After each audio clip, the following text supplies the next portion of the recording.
Imagine calling 911 in an emergency and it gets picked up by 911 in another county or even another state.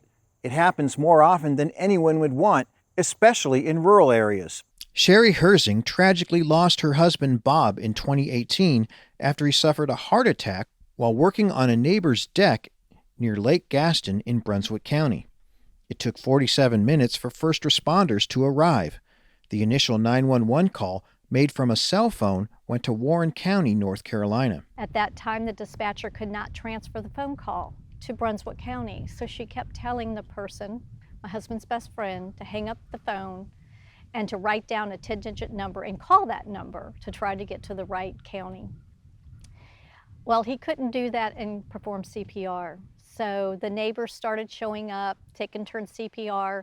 2 or 3 other people tried to call 911 on their cell phone. They got the same thing. And of course, everybody was in a panic. Nobody had a pencil or a paper. So one of my neighbors ran home to use his home phone. He called 911 on his home phone and he thought, okay, I'm going to get to the right call center. Instead, it went to South Hill, Virginia, because he had a voice override phone. It wasn't a true landline. And that's something that we didn't realize. So the next person who called from their home finally got through. But not in time to save Sherri's husband. In the immediate aftermath, law enforcement took their own initiative. 3 days later after the incident, I did some testing, and we called all the local jurisdictions. I mean, it's 5 counties here that surround the lake, and I placed 24 911 test calls. I never left my county, and only 4 of them came to my 911 center. And 1 went to Colorado, actually, and those statistics were so startling. You know, in all my years, at that point, I'd had about 22 years of service. I knew the lake had problems with cellular issues, but never knew it was to that magnitude. Another cell tower has been placed in the area, improving response times. However, in some ways, it's easy to see how a cell phone can be sent to a tower in another jurisdiction. This red buoy marks the North Carolina border, not 50 feet from the edge of the home where Bob Herzing died.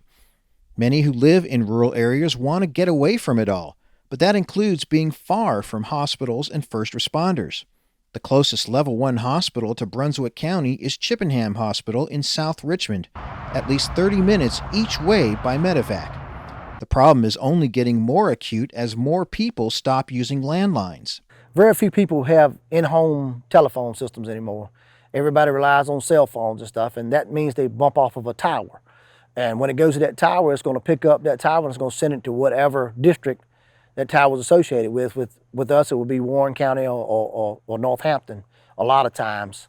And if the person on the other end of that phone does not come strictly out and say, look, I need Brunswick County EMS or Brunswick County Fire, you know, I actually live in Brunswick County, I'm calling from a cell phone. And a lot of times in a moment of panic, you don't think about that. And that's something that's one of the downfalls of a cell phone. Those who work in 911 call centers say most people who call them are in a panic, so they urge rural residents to become familiar with their surroundings. When people call us, they expect that someone is going to come. And that's why I always give that analogy of know where your local fire department is, know where your local rescue squad is, know if they have career staffing, know if they have volunteer staffing, know if somebody's there all the time. Because on your best case scenario, that's how long it's going to take them to get to your house. So if it's 20 minutes today, it's going to be 20 minutes on the day of your emergency. And if they're helping somebody else, that 20 could turn into 30 or 40 or even 50. The problem isn't limited to rural areas. Pastor Michelle Thomas lost her 16-year-old son Fitz last year in a drowning accident in Goose Creek in Loudoun County near the Maryland border.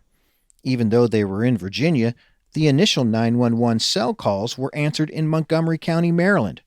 His friends took him out of the water, but it took 38 minutes for first responders to arrive. Like Sherri Herzing, Pastor Thomas is using the circumstances of her tragedy to inform people and get them to demand action. We have to take this energy, as hurtful as it is, and turn it into policy. And so there are things that need to be done at the local level. There are things, putting the border mile markers. That's something that our local and our state agencies can really take care of. But there are some things at the federal level in terms of funding and funding this technology and funding these call centers and elevating our call center employees to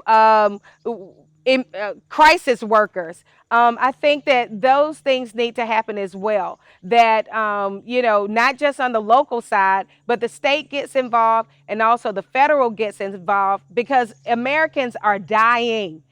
Activists like SHERRI HERZING and Pastor Thomas are hoping reforms to the 911 system in all communities will be the legacy of the loved ones they lost.